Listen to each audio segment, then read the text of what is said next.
Cuidado com o teu pecado não confessado.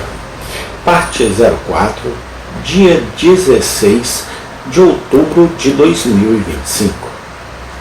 Acho que foi isso que ele disse. E ele alegou que alguns outros também haviam sido ultrapassados. E ele não via porque tal aviso deveria ser considerado um pequeno deslize. Tudo isso ele disse para deixar uma brecha para si mesmo. Quando acabasse de dizer isso, acrescentaria: bem, ele não sabia. Não acreditava que estava bêbado.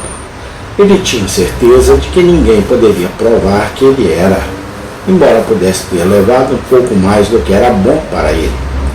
Sua língua falava dessa maneira, mas seu coração sabia melhor. Ele era um filho de Deus e sabia que estava errado, e nunca teve paz fazendo essas autodefesas chocantes. Ele foi, de fato, terrivelmente torturado em sua alma, até que finalmente caiu de joelhos e disse: Senhor, eu estava bêbado. Não adianta negá-lo.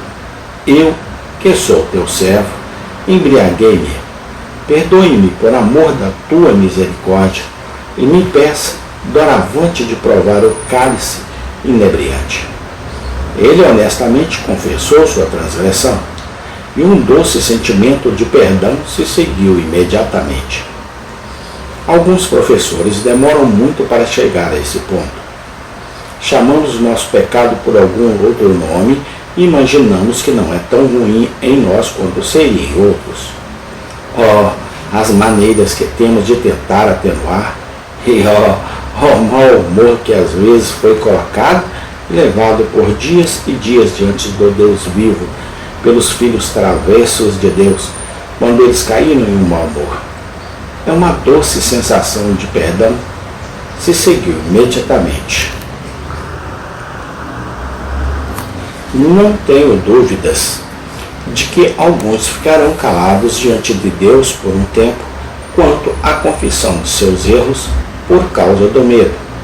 Eles não podiam acreditar que, afinal, seu pai os amava.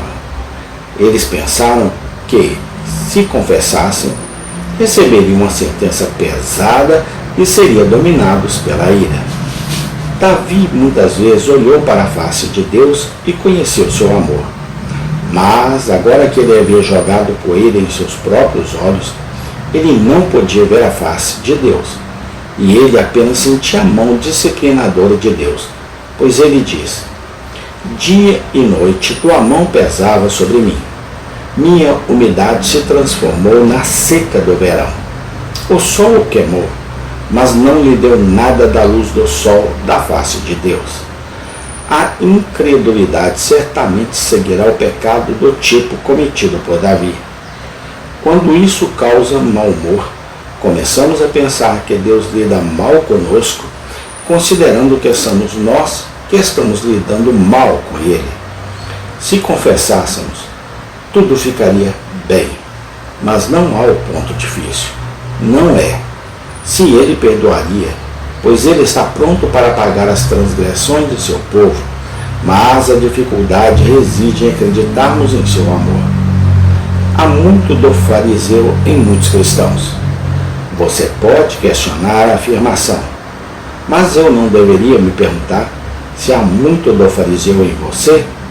Ou então você não teria duvidado da afirmação? Você é tão fariseu que não se considera um fariseu. Mas tendemos a começar a pensar: certamente eu era um objeto digno do amor de Deus em tal época, mas agora não sou. Oh, então você já foi uma maravilha de bondade e maravilhosamente digno e excelente.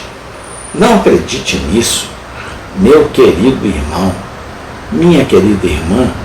Talvez você fosse tão ruim quanto não transgrediu abertamente como é agora, pois então sua doença pode ter assumido a forma de orgulho e, embora agora tenha assumido outra forma, pode não ser pior, pois o orgulho é tão condenável quanto qualquer outro.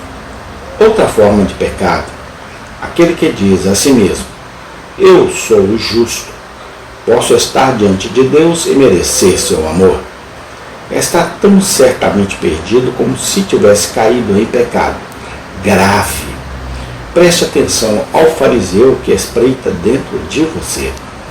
De qualquer forma, seja qual for o motivo, Davi ficou em silêncio sobre seu pecado por um longo tempo.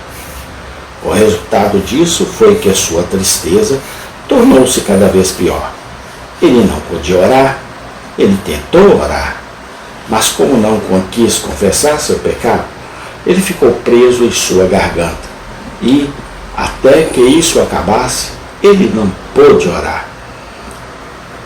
Mas, ainda assim, ele deve orar. Então ele começou a rugir. Ou seja, era uma oração tão inarticulada e indistinta, e havia tanto de sua alma nela, que ele chama de rugido de uma besta, em vez da oração de um homem. Sua dor interior por causa de seu pecado não confessado era tal que os seus ossos começaram a envelhecer. Eles são os pilares da casa, a parte mais forte de todo o sistema. Mas até eles pareciam que iriam decair. Ele foi levado a problemas de saúde do corpo através do tormento de sua mente. Ele não conseguia encontrar paz e, no entanto, não iria confessar o pecado. Ele ainda olhava taciturnamente para Deus, não como um pecador, mas como um salvo, e falava com Deus como se fosse justo, enquanto ao mesmo tempo seu pecado o esmagava. Durante todo esse tempo, eu digo, sua dor aumentou, e havia apenas uma cura para ele. Ele deveria ter confessado isso ao Senhor. Assim que foi confessado, ele foi perdoado. Quão rápido foi aquele ato de anistia e esquecimento! Davi disse: pequei. E Natã disse: o Senhor perdoou o teu pecado, não morrerás. Se o perdão estiver tão próximo, quem demoraria um momento? Quem de nós não se dirigiria imediatamente ao nosso Pai Celestial e com nossas cabeças em seu seio soluçaria a confissão de nosso pecado? Porque Ele está tão pronto para perdoar, devemos estar prontos para confessar. Amém. Tem continuação. Obrigado, Senhor Jesus, pelo perdão dos nossos pecados. Obrigado, Senhor Jesus, por ter pagado todos os nossos pecados e nossas transgressões para trás da sua cruz. Muito obrigado, Senhor Jesus Cristo, hoje e sempre eternamente. Amém.